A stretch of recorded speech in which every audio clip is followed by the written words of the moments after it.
This is the BBC. For details of our complete range of programmes, go to bbcworldservice.com/podcasts.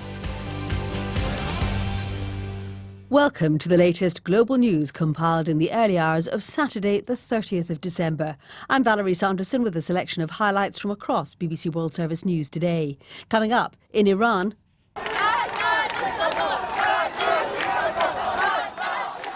protests take place for a second day. We find out what's behind them. Turkey is to buy anti-aircraft missiles from Russia in a controversial deal. Conquering K2 in winter. I have a great team and I'll do everything possible to make sure that everyone comes back. It's the most important thing. A team of Polish climbers set out to achieve something nobody has done before.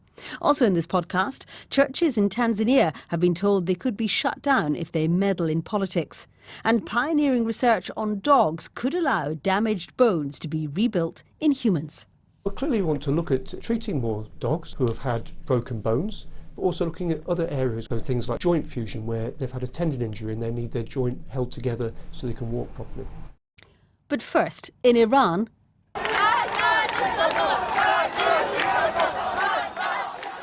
for a second day, anti-government demonstrations took place in cities across the country on Friday. Large numbers turned out in the northern city of Rasht and Kermanshah in the west, with smaller demos in other places, including Isfahan. The protests are the most serious and widespread since those which followed a disputed election back in 2009. Kasra Naji from BBC Persian told us more about what's been happening. Quite a bit of discontent, it looks like. Clearly, there's seething discontent in Iran. The demonstrations started yesterday in the northeastern city of Mashhad. And it was supposed to be a small demonstration against rising prices, against the government of President Rouhani. And there are reports that it may even have been sort of organized by the hardliners who want to put down President Rouhani.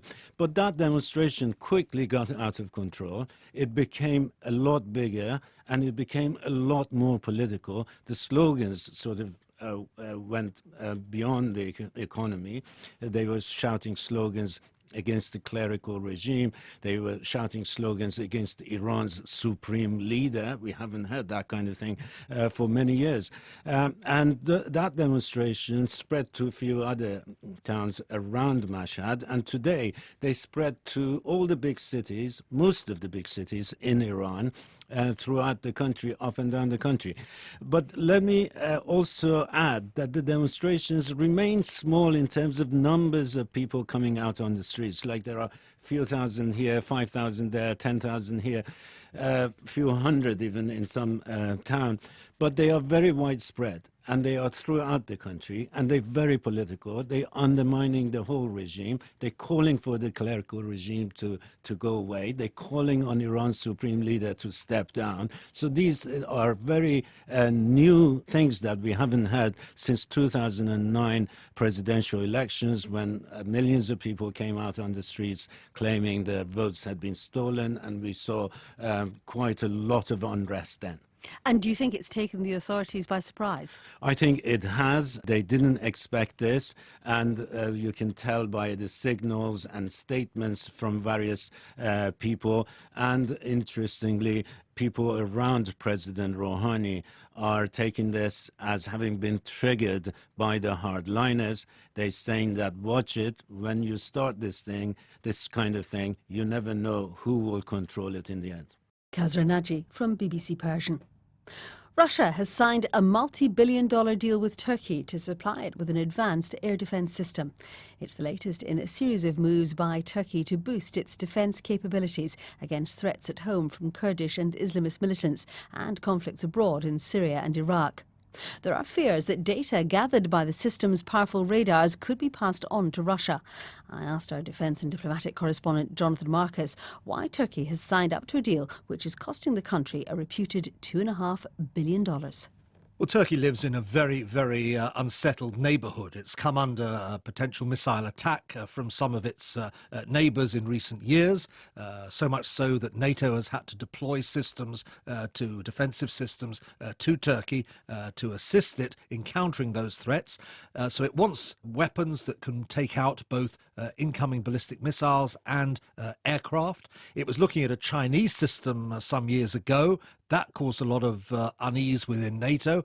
Now it's going for a Russian system, the S-400. We don't know precisely the exact technical specifications of that, but of course it's highly unusual for a NATO country to go to Russia for such a crucial piece of its military equipment. And that's causing quite a bit of concern, isn't it, with other NATO countries and Washington? Well, principally with Washington, but you're right indeed with other NATO countries.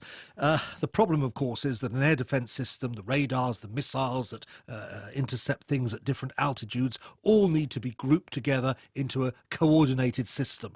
The Russian S-400 will not be able to be integrated by the Turks into its existing air defences. It will be a standalone system. There are also concerns, of course, that the data that the radars of the system, monitoring air traffic and so on, gather might be forwarded on to Moscow, and that's a particular concern as new American aircraft types like the F-35 come into service. They want the Russians fundamentally to know as little about the aircraft as possible. What does this tell us about where Turkey is moving politically, do you think? If this was simply that they decided this was the best missile for them and they'd bought it, it would be unusual, it would cause unease, but that would be one thing. I think the problem is also that there is a political dimension. I think for many critics of the current Turkish government, they see this as emblematic of the country's slow drift, as they would see it, away from the West. There are growing tensions between Turkey and the United States in the wake of the failed coup in Turkey and so on. And so I think at a time when there is perceived to be this distancing between Turkey and its NATO allies, to go ahead and buy a Russian system clearly throws an additional piece of aggravation into the works. The only bright spot, if you like, is that the Turks have also been negotiating with two European countries to perhaps buy another missile as well, and that deal might go forward in the not too distant future. Our defence and diplomatic correspondent Jonathan Marcus. The authorities in Tanzania have threatened to shut down churches that mix religion and politics after a cleric criticised President John Magufuli in a Christmas sermon. The Home Affairs Ministry said any religious organisation which analysed political issues would have its licence revoked. Mary Harper reports. The cleric Zachary Kakobe criticised the leadership of John Magufuli. He said Tanzania was quietly turning into a one-party state as political activity was being banned systematically. This is the latest move against dissent in the country. Mr. Magufuli, who's nicknamed the Bulldozer, denies that he's authoritarian. But several newspapers have been shut down and people prosecuted for allegedly insulting the president on social media. Is China fully implementing UN sanctions on North Korea? Beijing insists no oil products were exported to Pyongyang last month, but the US has repeated accusations that a Hong Kong-registered ship secretly transferred 600 tons of refined oil to a North Korean ship in October. I asked our Asia-Pacific editor Celia Hatton to clarify for us the claims and counterclaims. China is accused of being wrapped up in a controversy over an oil tanker that was registered in Hong Kong. It was then licensed by a Taiwanese company. This oil tanker traveled from South Korea, where it had loaded up on oil. It then was supposed to be traveling to Taiwan, but it turned off its transponder. That's the device that allows these kinds of ships to be tracked. And then U.S. satellite imagery apparently shows this ship giving oil to first a North Korean oil tanker. They just simply hooked one ship up to another so it could transfer oil, and also 3 other ships in international waters. How has China responded? Oh, very strongly indeed. They've denied all allegations. And really, up till now, China has been patted on the back by many in the international community for upholding UN sanctions. If you look at China's official trade figures, they really have followed through on promises to stop shipping gasoline, petroleum to North Korea. They've stopped stopped buying North Korean coal, for instance. So they really are upholding, or it seems that they're upholding their end of the bargain, what they've agreed to at the UN. And really it also highlights, though, the problem that China finds itself in. On one hand, it does seem to be upholding the official UN sanctions that it's agreed to. It isn't happy that Pyongyang is pushing ahead with its nuclear weapons program. But on the other hand, it doesn't want North Korea as a whole to collapse. It wants the economy to continue going on in some regard. So I think it is safe to say probably that the Chinese leaders are looking the other way when it comes to some smuggling operations that seem to be allowing the North Korean economy to kind of creak along at a slow pace. And crucially, it doesn't want North Korea to collapse because that would mean millions of refugees across the border into China. Is that the bottom line, do you think, for China? Possibly because of the refugee problem, although we have been seeing signs that China is preparing its border for some kind of possible influx of refugees. But also, it doesn't know what would replace the North Korean regime. The North Korean regime is relatively friendly towards China, well, in relative terms, of course. But yeah, it doesn't want a unified Korea, which is really close to the Americans, going right up to the Chinese border. North Korea and China share a relatively long border, and I think China's always regarded North Korea as kind of a strategic must in the area. Our Asia-Pacific editor, Celia Hatton. His 10 years in office have been marked by a series of financial and personal scandals. Now it seems South Africa's President Jacob Zuma could soon face impeachment. The country's highest court has just ruled that Parliament hasn't done enough to hold the president to account for spending $16 million of taxpayers' money on upgrading his private home. It ordered the introduction of a mechanism that could be used to remove Mr. Zuma from office. The political crisis in South Africa is just one of the many challenges facing campaigners for good governance across the continent. The BBC's Africa editor, Fergal Keane, has been reflecting on the struggle for change and started by remembering the anti-apartheid activist Steve Biko, who died 40 years ago from injuries sustained while in police custody. When I first came to the city, the man was 7 years dead. His physical presence obliterated, his memory banned. The building was still an insurance office, except for the 6th floor, where the security branch had their dark space, and where Steve Biko was tortured in police room 619. A priest friend of mine, my first guide in the townships of Port Elizabeth, knew him well, and smiled an admiring smile when he spoke of Biko. Steve was a man who knew his mind, said Father Teddy, a native of my father's hometown, who'd come out to South Africa as a young man to work in the townships and, as was inevitable for a man of conscience, drew the unwelcome attentions of the security police. Steve Biko needed nobody to be his chaplain, guide, advisor or mentor. His collected writings were given the title, I Write What I Like. Indeed he did. Without fear of who he upset, the apartheid state, white liberals, blacks whom he felt had allowed their minds to be colonized. There was a fierce integrity to his writing, just as there was to the man. A few weeks back, I went to the building where he was tortured in police room 619. It's been gutted and turned into social housing, a development Steve Biko would surely have welcomed. I went with Barney Pityana, one of his great friends and supporters. Barney hadn't been back here since his own interrogation in the late 1970s, after which he fled South Africa for Britain, where he became an Anglican curate and vicar and fought apartheid from exile. Now in this place where so much was sacrificed, where a naked Biko had refused to be bullied by his interrogators and had had his head repeatedly bashed into the wall, in this place I spoke with Barney Pityana about the present, a present heavy with conflicting claims about the future of democracy, not only in South Africa, but across the continent of Africa. I'd spent the previous months in Kenya, reporting an election that was deeply troubled, boycotted by one side, ethnically polarizing, and ultimately embedding a political system riddled with graft and cronyism. In Congo, where President Kabila clings to power beyond his 2 terms, and massacre and starvation and exploitation by foreigners are the dark gifts of his misrule. In Zimbabwe, where on a glorious November morning the streets of Harare filled with tens of thousands of exultant people urging the end of the regime of Robert Mugabe. And now I was back in South Africa, where President Jacob Zuma had only recently compared himself to Steve Biko. "We are there. Some of us are hated as he was hated," said Zuma. This is Jacob Zuma, facing multiple charges of corruption, a man described as disgraceful by Archbishop Desmond Tutu. Standing in that Port Elizabeth corridor, I asked Barney Pitjana what he thought of the leaders of South Africa these days. He shook his head. "This is not what we fought for," he said. There was in his wistful tone an echo of the anger that motivated so many of the people I met on that march in Harare, just days before Robert Mugabe resigned. Even if they were too young to remember the promises of liberation or to have suffered under racist minority rule, they would have heard them often enough from Mugabe and his propagandists down the years. The return of land, economic equality, respect for human dignity.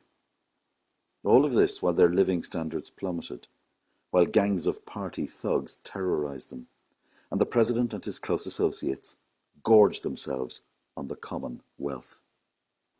Mugabe is gone now, replaced by a man whose democratic intentions are uncertain. Let's see what next year's elections bring. If there is respect for free speech and open political campaigning with international observers, then yes, optimism will be possible. In South Africa, just before Christmas, Zuma was replaced as president of the ANC by Cyril Ramaphosa. Zuma remains president of the country until 2019, unless the party decides to depose him, or a deal is done where he resigns in return for immunity from prosecution. Steve Biko once wrote that tradition has it that whenever a group of people has tasted the lovely fruits of wealth, security and prestige, it begins to find it more comfortable to believe in the obvious lie and accept that it alone is entitled to privilege.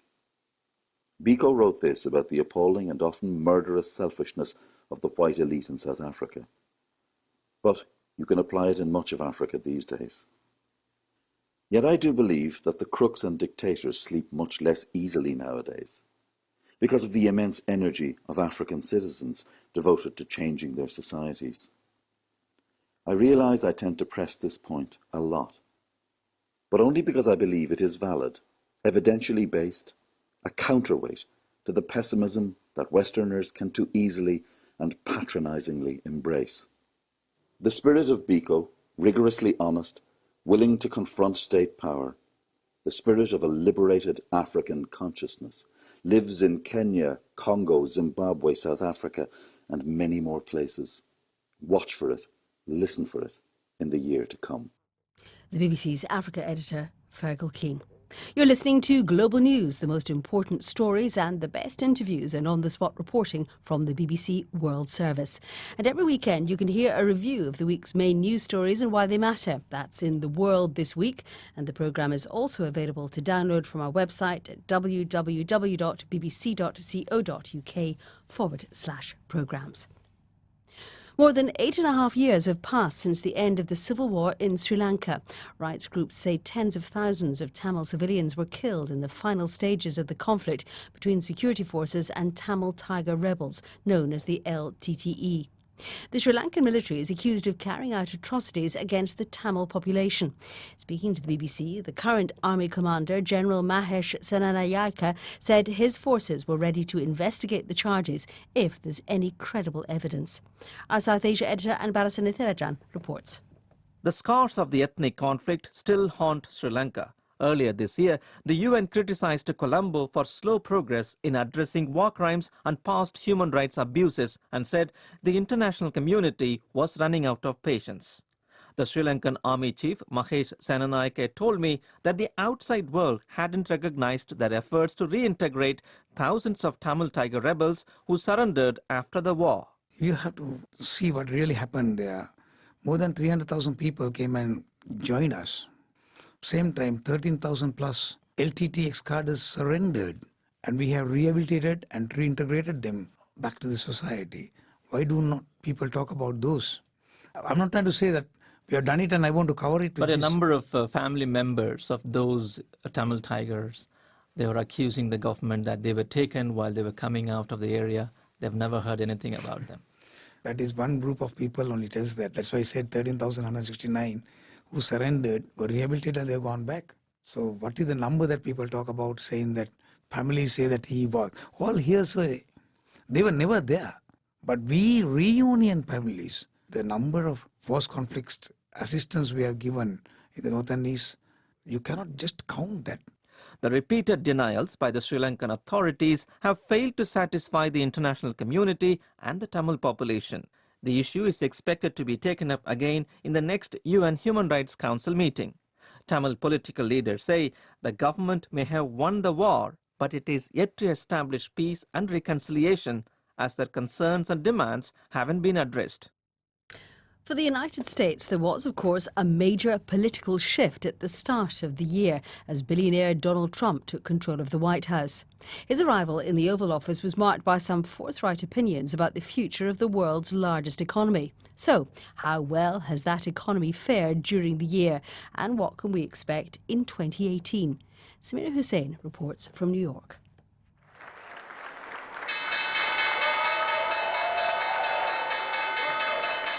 This is one of the last times we're going to hear the opening bell on the floor of the New York Stock Exchange for 2017.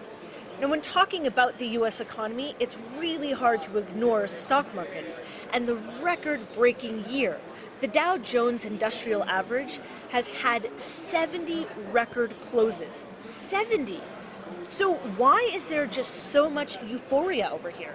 I'm with Ken Polcari, who is the managing director of O'Neill Securities, and I have to ask, what is behind these massive valuations that we've been seeing? 2017 has been a year that really nobody expected, right? A lot of actually money managers bet against the Trump presidency and against policies that maybe he was trying to pass, and yet the market just had a faith in him. It's certainly something the president has mentioned and taken credit for many, many times. We have a record, an all-time record, for the biggest increase in the stock market. The stock market is hitting an all-time high record. The stock market hits 85 new record highs since the election. How are we doing? Are we doing okay? Not bad, right? Just because stocks are doing better, it doesn't mean that Americans are also doing better. But statistics show that consumer confidence is at one of its highest levels in more than a decade. So I've come to an upscale mall in downtown Manhattan to ask people what they think. How do you feel about the U.S. economy these days? It seems like corporations and the government are going to be pocketing more money than the average worker in the middle class, and we're going to get shafted eventually. How do you feel about the U.S. economy right now? I feel good about it.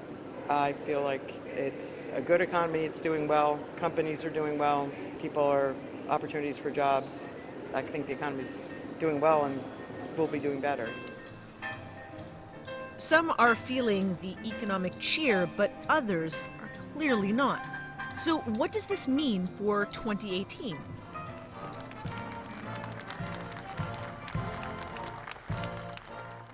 It's the largest tax cut in the history of our country, and reform, but tax cut. Really something special.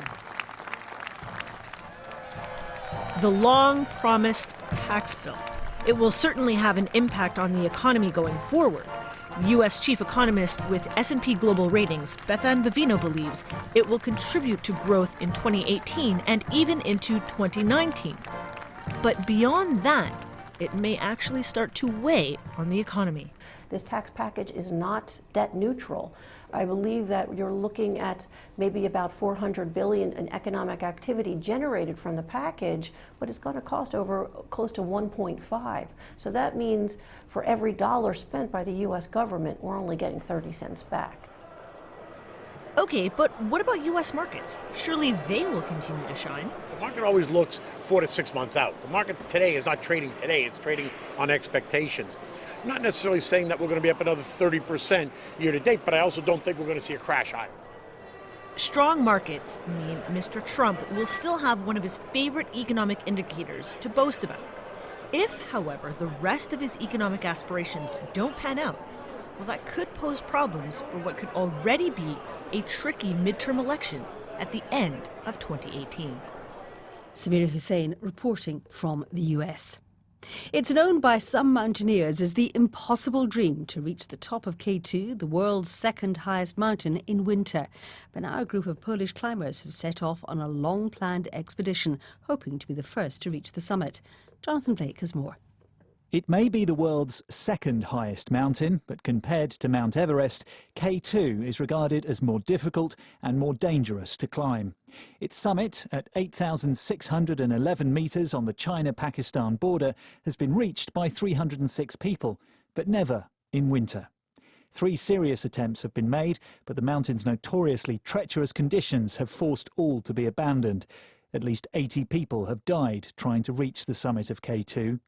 Now a 13-strong team from Poland have begun what they hope will be the first successful expedition in winter. Leading the group is 67-year-old Krzysztof Wilicki, who has scaled all 14 of the world's peaks higher than 8,000 metres. At a news conference shortly before the team left Warsaw on Friday, he acknowledged the scale of the challenge. I have a great team and I'll do everything possible to make sure that everyone comes back. It's the most important thing. It's important that we want to face this mountain. We have great humility towards it because it's not an easy mountain. The team will spend the next 2 months or so laying out camps and ropes along the route and storing supplies of food and fuel.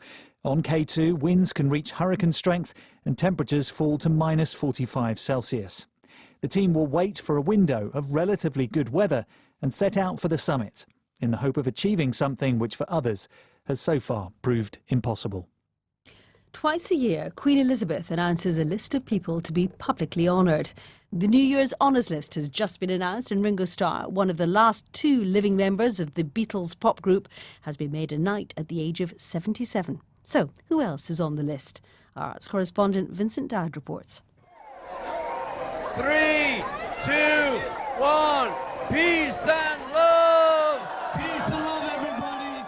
When Sir Ringo Starr makes a public appearance, often he'll use his peace and love slogan. It's what the public expect from a 60s megastar. Ringo has spent the best part of half a century working out what to do after, in your 20s, being one of the best known people on the planet.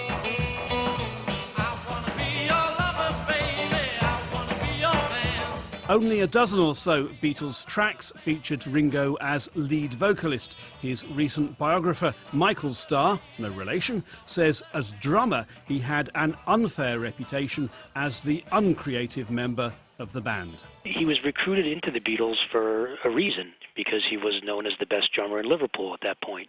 He was well known in his own right with Rory Storm and the Hurricanes, very friendly with George Harrison before he joined the group. I think it was George who was really notable in recruiting Ringo to the Beatles.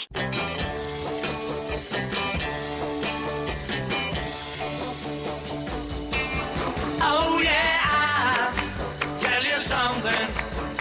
In 1966, he told the BBC that despite the pressures of the band's success, he loved being a Beatle. There's nothing I'd rather do. I mean, I like playing and things like that, but I think I would turn into a blob if it was left to do nothing, you know. You would do that? Yes, I could easily turn into a lump of nothing, just sitting on a chair. The fact he seldom wrote the songs meant sometimes Ringo was seen by journalists as the insignificant Beatle, but fans loved him, and Michael Starr says he helped redefine the drummer in rock and roll. A drummer wasn't considered a vital part of a band at that point. I think he changed a lot of that, because when the Beatles became an international phenomenon, there was much more attention focused on the drummer. His drum kit was front and center. He was on a riser above the other 3 guys in the band. He really turned drumming into a popular and respected aspect of rock and roll music.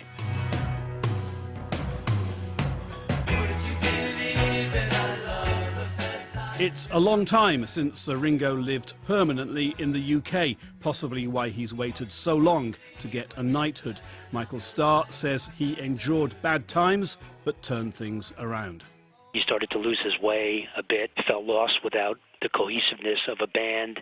He started drinking a lot. He had a drinking problem. Mid to late 80s, when he finally realized that he was lost, he went into rehab with his wife, Barbara Bach, and really turned things around then. He started the all-star band, Ringo Starr, which still goes on today. He really is, I think, now considered an elder statesman of rock and roll. And if you were going to say that in 1981 or 82, I think people would have said, are you kidding me? Come on now. We all live in a yellow submarine in the front. Ringo's all-star band has existed in various forms since 1989. There's a European tour next summer, during which Sir Ringo will reach his 78th birthday. How many rock stars can still delight big audiences 60 years after it all began? We all live in a yellow submarine.